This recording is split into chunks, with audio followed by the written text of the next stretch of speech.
from my perspective, things like Dora, Space, Metrics, Core DX4, various other frameworks that measure your velocity and lead times and reliability are elevated in importance, right? So whether you decide to adopt one of them or you have some different version that you measure in your own company and those kind of things, that's what's going to give you the visibility into which are the current slow steps where you might have the scaling problems, and that's where you will be able to identify your bottlenecks, particularly at scale, and that's how you're gonna know where to focus your effort.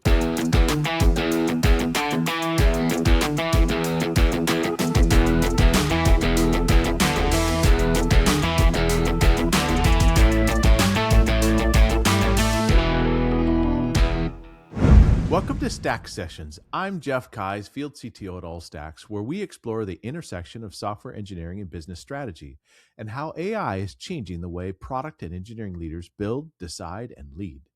Today, I'm joined by Arthur Freeman, Director of Engineering on the platform side of ZipRecruiter, and with deep roots in the security community that still pull him back to DEF CON every year. Arthur, thank you for being here. It's great to be here. Thank you, Jeff. Well, before we get started, give us the quick background. Who is Arthur Freeman, and what are you working on right now?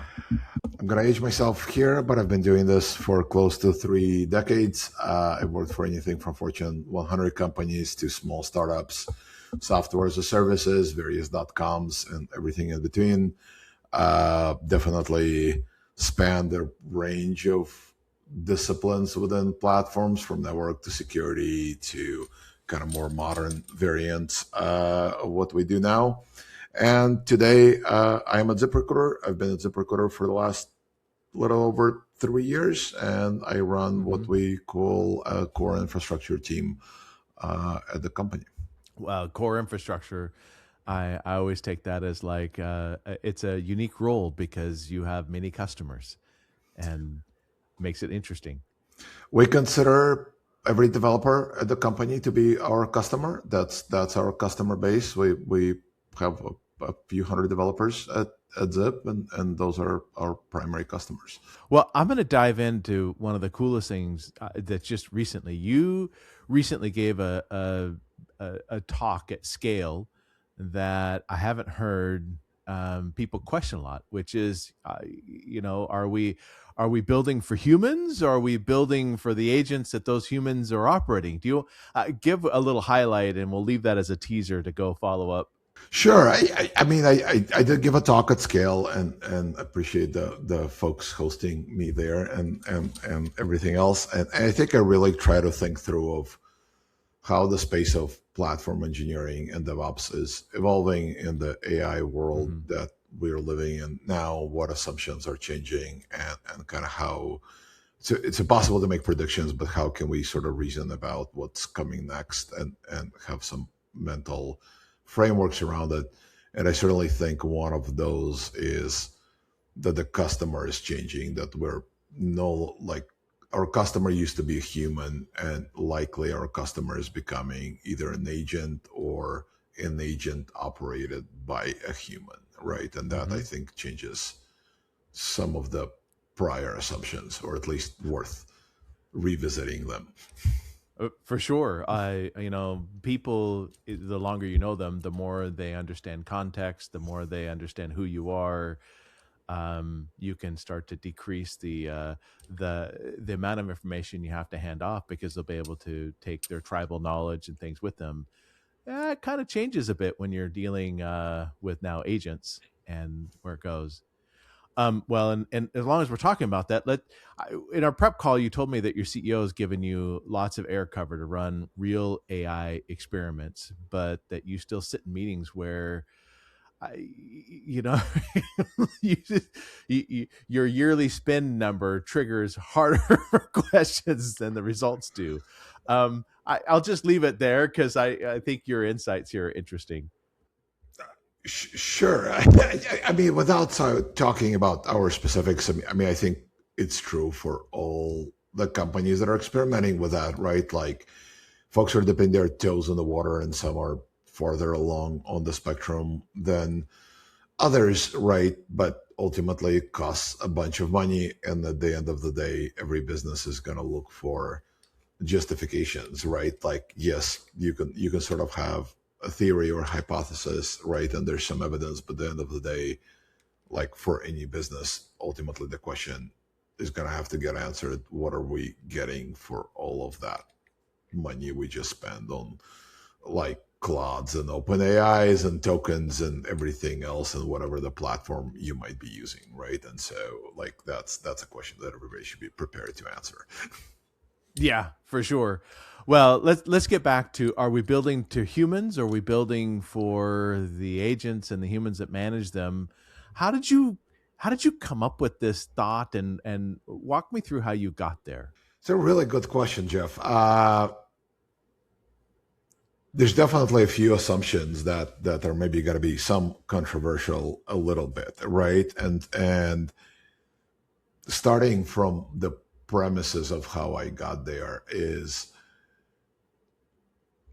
I believe that coding is either close to a solved problem or becoming very close to being a solved problem. And by that, I mean just like generating the code output, right, that does a thing, right? And so if we project that a little bit into the future, right, model will get better, more harnessing that we will build around and that kind of stuff. So if you believe that assumption, then that means in the future, most of the code is going to be written by agents, not the humans, right? Humans are going to be prompting and those kind of things.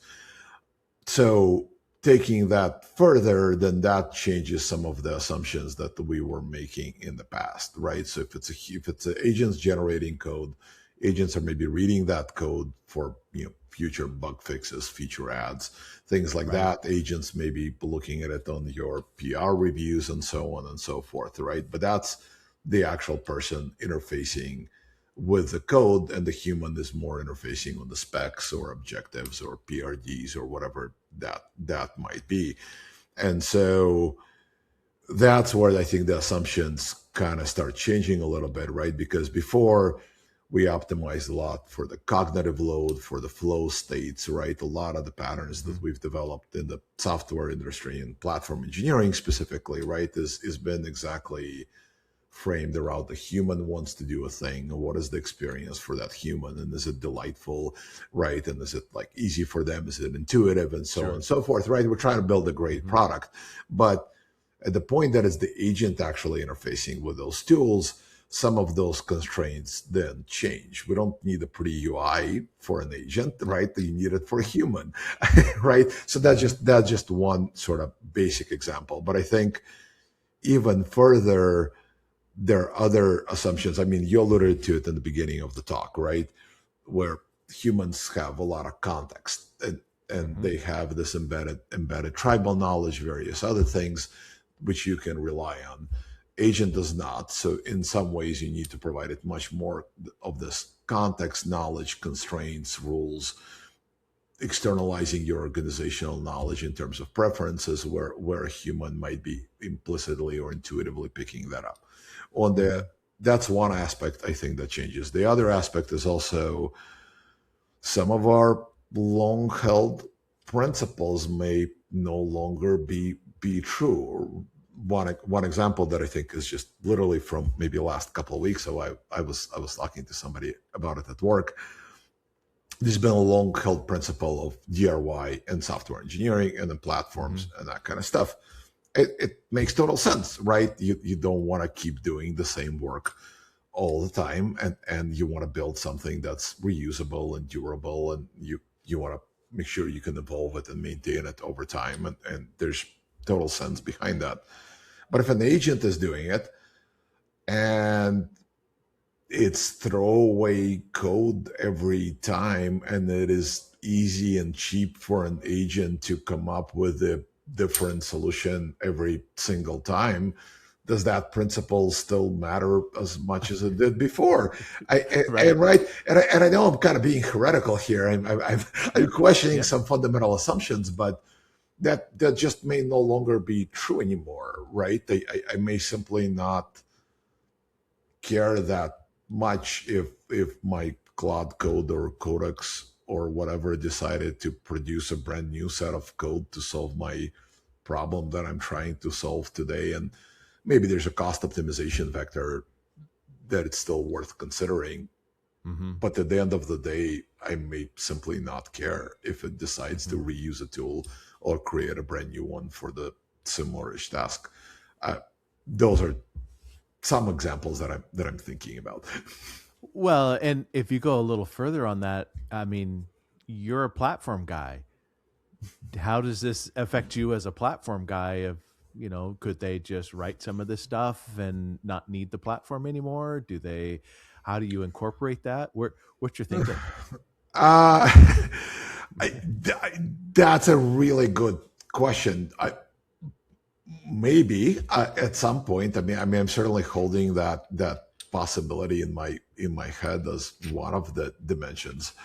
Sure. I think there's still value in what we provide in terms of expressing those constraints, and there are certainly risks in terms of when you're modifying infrastructure on a low level scale.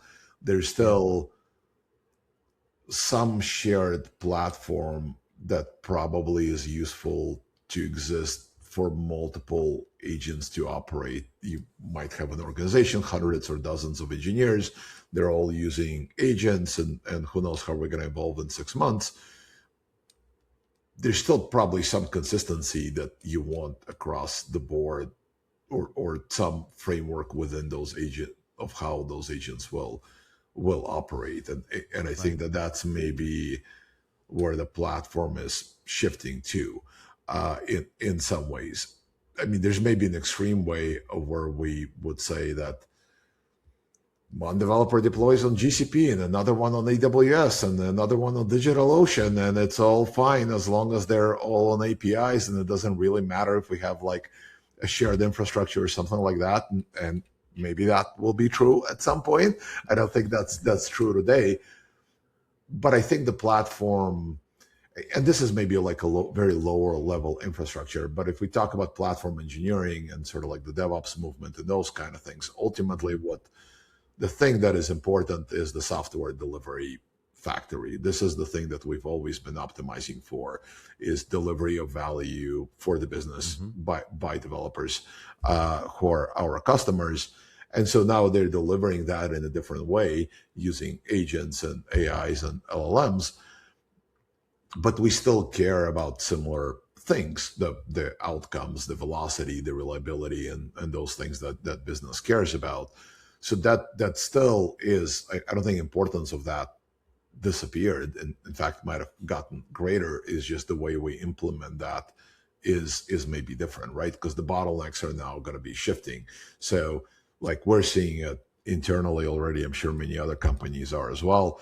We are seeing increased velocity due to AI, and that pressurizes all of those systems that we have in place that maybe were fine at our current baselines, and now the volume went 10x, and all those little creaky duct tapey things that existed are now significantly problematic. And that could be anywhere in your chain, right? Like it could be bugs in your deployment pipeline, it could be your PR and review flow and those kind of things, right? Where maybe before you were doing a couple of PRs per day and it was okay to wait for a human to review it for 30 minutes. And you were like, that's fine. It's a small percentage of my overall time. Now that I've got 100 PRs, that's a much bigger problem. Now we've got a serious bottleneck that's sitting there and is backing us up. And so like that's where I think the bottleneck is shifting in some of those elements. And what kind of advice do you have as people are managing this shift? How are they how should an engineering leader spot some of these bottlenecks before they happen, help ramp up to ease the friction, if you will? How do you wait for it to happen? Do you what's your guidance here? The best way that I think we have so far, I mean, you can certainly anticipate some of those things. If you know already you have a problem in this area, it's about to become a bigger problem. So that's kind of just like preventative thing. You have a problem, it's about to blow up and become a disaster, and so you might want to deal with it sooner than later. From my perspective, things like Dora, Space, Metrics, Core DX4, various other frameworks that measure your velocity and lead times and reliability are elevated in importance, right? So whether you decide to adopt one of them or you have some different version that you measure in your own company and those kind of things, that's what's going to give you the visibility into which are the current slow steps where you might have the scaling problems, and that's where you will be able to identify your bottlenecks, particularly at scale, and that's how you're gonna know where to focus your efforts, right? So if I'm instrumenting my end-to-end lead time with Dora, just as an example, I may see my bottleneck now move to review time, or it may be the build times got too slow because the volume of builds went 10x, or it might be something else, but that's that's probably what's gonna show you. That's what's going to show you where the problem is. And I think, like, I love quoting the Goldhart's theory of constraints, which is optimizing anywhere but the bottleneck is likely to make it is a waste, and likely actually to make your bottleneck worse, right? So you're going to need to know where your bottleneck is going to be in order to focus your efforts correctly. I love it. Well, and talking about those bottlenecks, you talk about Dora and Space as being um, uh, best available proxies. Are they still relevant in this AI era to you? And what kind of guidance do you have around them? I think that's the best we've got today. That's the best I think we got today. If we still believe that velocity and reliability are decent proxies for business outcomes. Hmm. So that's the best model that we have, at least with the historical data and a bunch of research behind it and the industry data and things like that. Now there are some companies that try to go beyond that and really focus on business metrics, right? Like maybe you're measuring experiment volume or learning volume or some other proxies that more directly correlate to business outcomes, because at Hmm. the end of the day, velocity is a correlation. You could be going very fast but may not be having impact on revenue and profits. Is just the best correlation that we found.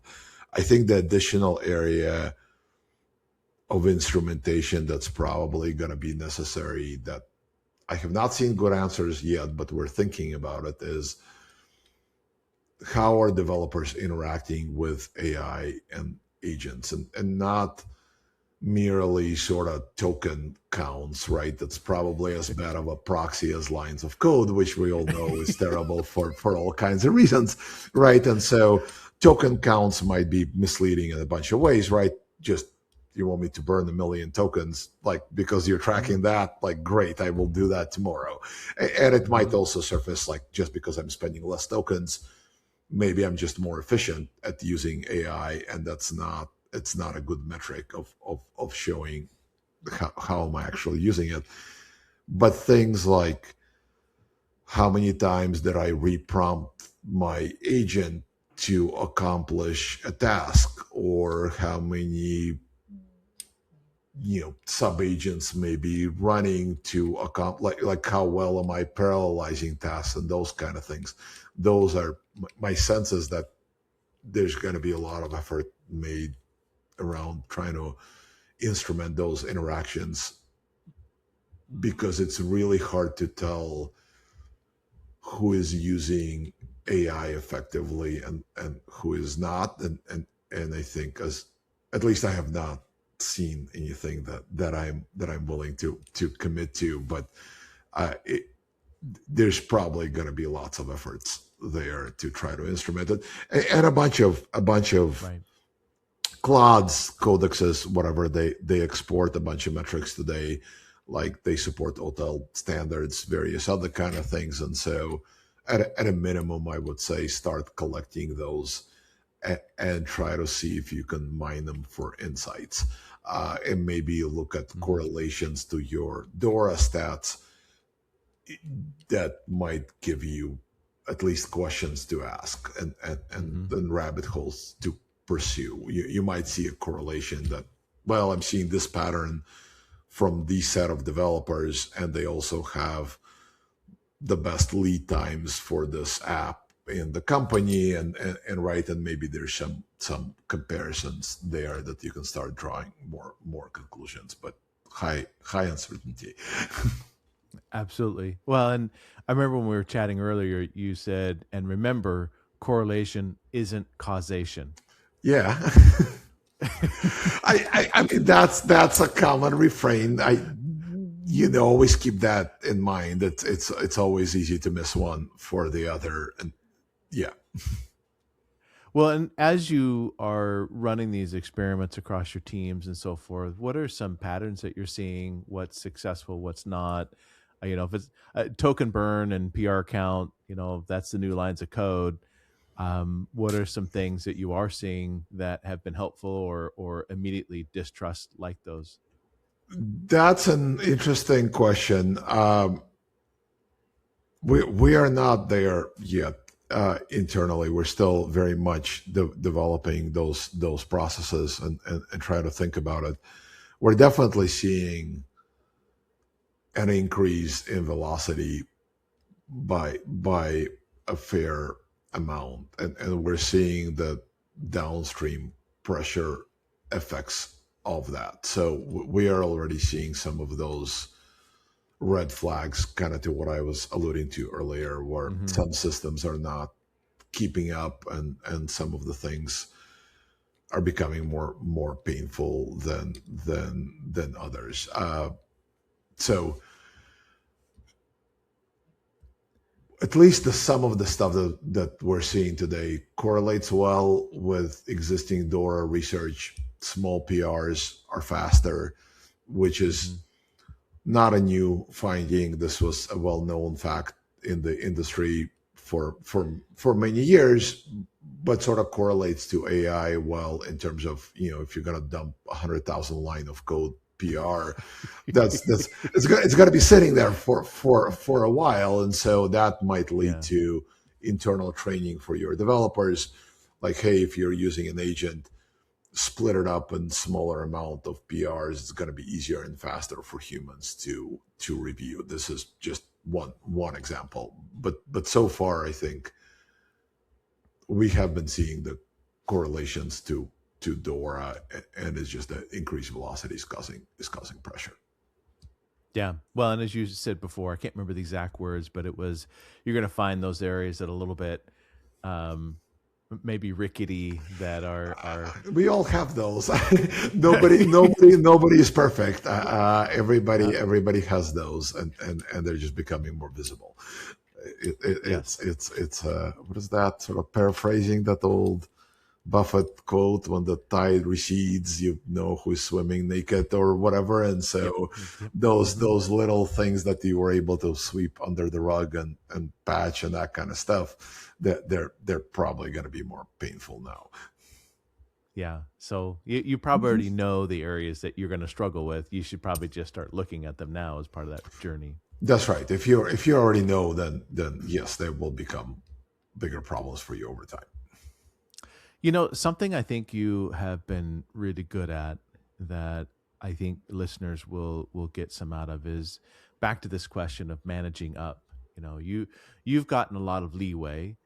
Um, for those that are still in the environment where AI costs money, they're scrutinized over that. It's part of the budget. It's part of the. What kind of points of advice do you have about managing up with some of that spend?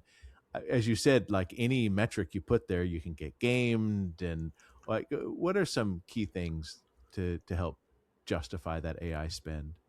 That's a super hard question. I'm lucky to be in an organization that's kind of forward looking and is willing to make that investment and that kind of a bet and those kind of things without, I take almost no credit for that. That's Yeah. already kind of was baked into the culture. Uh, I know that is not the case from many orgs. Just speaking Hmm. to friends, acquaintances, and colleagues, and that kind of stuff.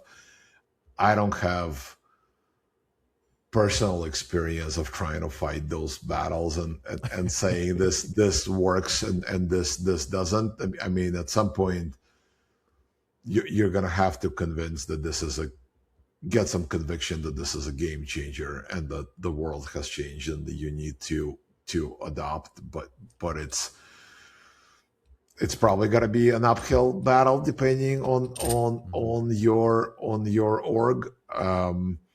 I mean, the analogy that I drew, maybe I think I stole it from somebody else, but maybe think of and I think this is bigger. But if you think about the cloud era, when sort of the cloud showed up, and like whatever 08, 07, or whenever it was, not everybody got it right away. Some people were like, "Oh my God, this is certainly the new way of how we're going to build things," and clearly this is the future, and we're going to start tomorrow. And for a lot of orgs, it took them 10 years to get there, to justify and everything else. It sort of depends on the nature of the org and things like that. But generally speaking, we're thinking it along the three dimensions of cost, utilization, like the cost, how much we're spending, utilization, how many people are using it, and impact. And Hmm. impact is the most interesting thing from a business perspective. And so impact, I think the best lens is still Dora. So if you're trying to sell, or I mean, maybe not Dora or Space. Again, I'm sort of using Dora as an umbrella term. Yep. But ultimately, if you what you need to probably sell is the buy-in into velocity and reliability metrics. And if you're and that's an easier, maybe maybe not an easier sell, but you have a lot of data and industry stories and everything else that you can build upon and use that as a leverage point, that you're not inventing this thing from scratch. And if you can get your company to buy in into, yes, those things are actually what matters and this is what we're going to measure ourselves against, then Hmm. you can say that AI is an accelerant for all of these things.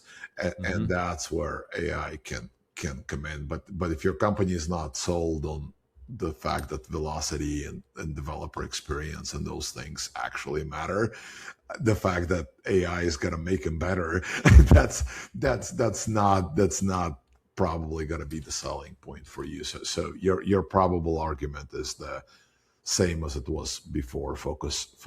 That's what I would do if I found myself in an org that was skeptical and hesitant.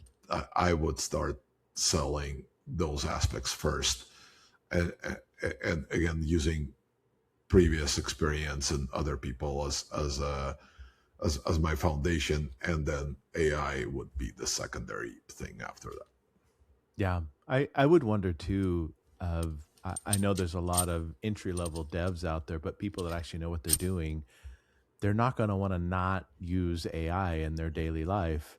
And for those organizations that are not, how long are you going to keep those people? Because I think in practical terms, what's going to happen is people are just going to do it, right? Like, yep. and you may pretend that they're not doing it, but they're going to be like think of the days when whatever, I think iPhones came out and those kind of Yeah. things, and all the IT departments were, no, we can't manage the Can't do it. Yeah. iPhones, Hmm. not allowed. Like this is bad, and all the people said, you know what, it's a great phone. We're using it anyway, no matter what Hmm. you're telling me. And eventually you were just facing the fact that all my employees are using iPhones, and I better come up with a way to manage them, because that's the de facto reality on the ground. And I think that's very much going to be happening with AI, regardless of which policy you set. If developers are worth their salt in any way, they're going to be using it regard. I will tell you this. That's what I would be doing if I was an IC engineer hired at the company and said that, oh no, policy is no AI. I'd be like, I'm violating the policy, and maybe you'll fire me, maybe you will not, but there's just no way I'm gonna not be using it. I love it. Switching gears, it was fun in our prep call. Like this is just fun to hear these conversations, right? We were chatting about experiences with people vibe coding, and you commented about an experience with a product leader now using Lovable, vibe coded something cool, looked kind of like it should have been a PRD. It was like, here, Dev, go figure this stuff out. You kind of had an analogy about this, matching the pre-DevOps friction, right? Here's this new boundary, and gosh, is this where it's going? Unpack that a bit. So that's kind of what we're maybe beginning to see a little bit. I think that's probably happening in a bunch of orgs. Lots of folks talked about how this sort of product design engineering is kind of collapsing into maybe one person. Is it a full collapse, or people seeing a shift in the industry? And maybe I'm overfitting given my background and those kind of things, which is probably true.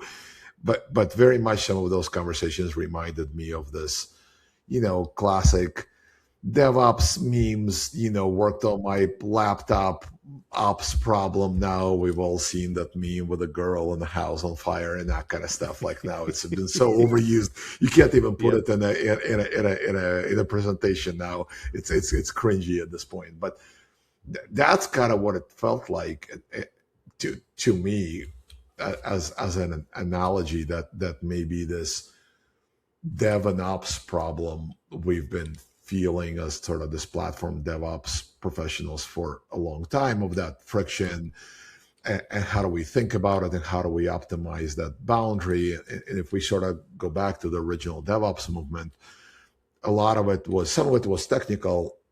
And for a long time, I was like, DevOps is not a job title, and I lost that fight like nobody. but DevOps was never about the tools. It was about the culture. Like the reason why I hate it as a job title is it was almost like saying I'm an agile engineer, right? Like it's not a job title. It's a set of cultural patterns and practices that you do. But one of the things that we've talked about in DevOps, right? Like people will remember CAM's, culture, automation, measurement, and sharing. A lot of it was about the culture and how we interact with developers and how we embed early in the process and how we have this back and forth conversation. So there isn't that like throw over the wall mentality and not my problem. And I wonder if the same paradigm is now shifting to this product and development relationship that wasn't there to same extent, right? Where before it might have been a lengthy process and a bunch of PRDs and specs and developers, and they kind of went did a thing, but now you're sort of getting from your product guy, like, here's an app. why can't we deploy it? And maybe you're looking at it and you're like, it's looking crazy. We shouldn't be doing this, right? And so it feels like maybe there's similarities there. And I want to caveat it, like, right, I'm a platform engineering DevOps space. I don't interface with a product in the same way that many product teams do. And so a lot of the nuances there, I'm speculating about rather than having direct kind of knowledge. But it feels like I've hearing similar signals that at least made me perk up and think I've heard this conversation before, so somewhere for many years. So that may be the same pattern now, establishing that a little bit further down the org. Who are the best people to solve this problem? I don't know whether it's the platform folks or it's going to be the developers themselves. But I think at a very minimum, we can contribute a lot to that conversation, just simply having dealt with this friction for many years. Yeah. So switching directions a bit, you talked a bit about improvement of of the process by looking at, as we see the roles start to collapse, of the blurring of the lines between design, product engineering. We talked about how to improve that, and you talked about looking at the grumpiest people as part of that organization. Unpack a bit of that and give some advice there for things that you're seeing of how we should follow this process.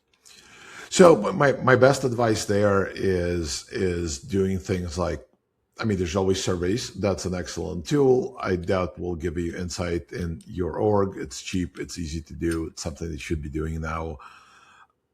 It's a very low effort thing. Even if your survey is imperfect, it will give you some data points.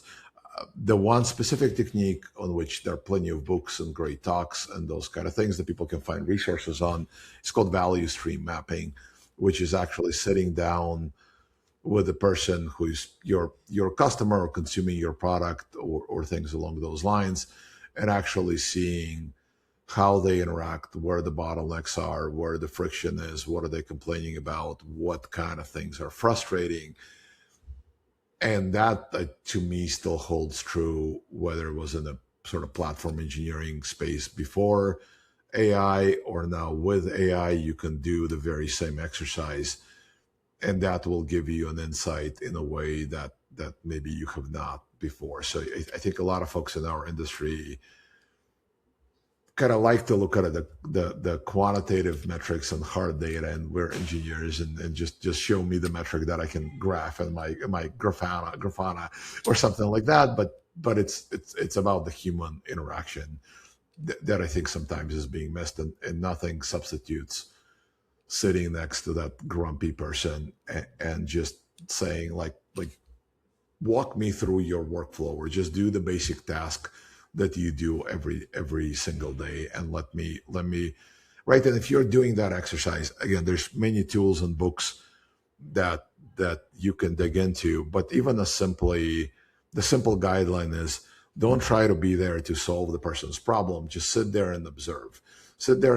And maybe write down where's those points of friction. They did a thing, now they're waiting 10 minutes, 15 minutes. They're confused. They're like, the UI is not intuitive, not telling them where to go. Maybe the agent got confused because the knowledge base or the constraints or something else are not clear, and it came out with an outcome. And I think I would bet doing that exercise, even with like 2 or 3 people in your org, is going to give you insights that you have not seen before. Because the handoffs have changed. I mean, there's still handoffs, but the nature and the contracts that we've dealt with for so long, they're different. That's right. Yes. The expectation of bring something to the squad, and now that pod's going to define things together in a way that you've never thought of before, because you can. Yeah, the handoffs are going to be to agents in a lot of ways, and the agent is going to have to know what to do. And I actually think that that's probably maybe the most important problem that every org is going to be solving. And I have not seen an answer yet, and I think we are doing some experiments there, but somehow you're going to need to externalize that embedded context that you have. There's a quote that I love that from Tyler Cohn that says, "Context is that which is scarce," and that's what is going to be most relevant in the agent world. And so this was always relevant before. It's one of those things where the importance of it is going to rise. And think about it this way: you're an engineer, you're joining a new company, you're working on a thing, there's something that's broken, and you just have no context. It's been built 6 years ago. You're like, the developer who built it is gone. You're trying to reconstitute what happened, under which constraints they did this thing. Was that a quick hack? Is this a load-bearing problem on the whole company? Right. Did they spend a year designing it? If you don't have that context, it's extremely difficult for you to operate rapidly on this kind of things. And there are many techniques for that. There's like architectural decision records, documentation, various other things that some companies are better at than others. But now it's even worse, right? Because humans could you could talk to a couple of people, make some inferences, kind of talk to this guy who's been around in the company for 10 years, and they'll kind of give you some insight. Agent is not going to see any of that. So that context is going to have to be available to the agent in order for it to actually produce the right solution. Otherwise, it's going to make a wrong assumption and it's going to produce crap that then you're going to be sad. Like, well, why is this LLM model giving me the wrong answer? But it's probably that. So I mean, I think that's one aspect. The other one is what I'm thinking a lot about is how to make what we have effectively an ON problem and O1 problem. So right now you're a developer, you did a thing with an agent that produced something and you were like mostly correct, but change A, B, and C and those kind of, you have some iteration loop and eventually you got it to the happy state.